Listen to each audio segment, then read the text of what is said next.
ایک زمانے کی بات ہے، آسمان کی وسعتوں میں ایک چاند کا محل ہوتا تھا۔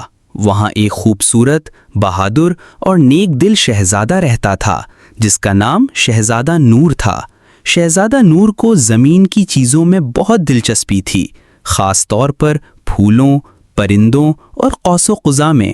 دوسری طرف زمین کے اوپر ستاروں کی وادی میں ایک جادوئی باغ تھا جس میں ایک پری شہزادی رہتی تھی۔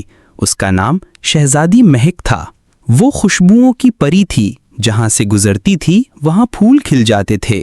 ایک دن شہزادہ نور اپنے ستاروں والے دوربین سے زمین کو دیکھ رہا تھا کہ اچانک اسے باغ کی روشنی میں چمکتی ہوئی شہزادی مہک دکھائی دی۔ اس کی مسکراہٹ نے شہزادے کا دل چھو لیا۔ شہزادہ نور نے ستاروں کے سب سے پرانے ستارے سے کہا، میں اس پری شہزادی سے ملنا چاہتا ہوں، کیا یہ ممکن ہے؟ ستارے نے مسکرا کر جواب دیا، اگر تم سچے دل سے چاہتے ہو تو سب کچھ ممکن ہے، لیکن اس کے لیے تمہیں 3 نیکیاں کرنی ہوں گی بغیر کسی بدلے کی امید کے۔ شہزادہ نور زمین پر اترا اور پہلی نیکی کی۔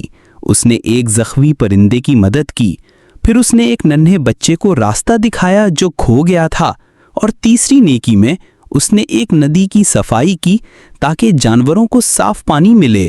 جب تینوں نیکیاں مکمل ہوئیں تو آسمان سے ایک روشنی اتری اور پری شہزادی مہک سامنے آ گئی۔ وہ شہزادے کی نیکیوں سے بہت متاثر ہوئی۔ شہزادی نے کہا، تمہارا دل بھی چاند کی طرح روشن ہے اے شہزادہ نور۔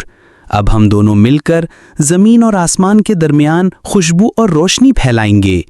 اور اس کے بعد شہزادہ نور اور پری شہزادی مہک نے ایک نیا محل بنایا، آسمان اور زمین کے درمیان، جہاں ہر رات چاندنی بکھرتی اور پھول مہکتے۔ سبق یہ ہے دوست، یہ کہانی بچوں کو نیکی، اخلاص اور دوسروں کی مدد کے جذبے سے روشناس کراتی ہے۔ محبت اور خوبصورتی تبھی مکمل ہوتی ہے جب وہ دوسروں کی بھلائی میں ہو۔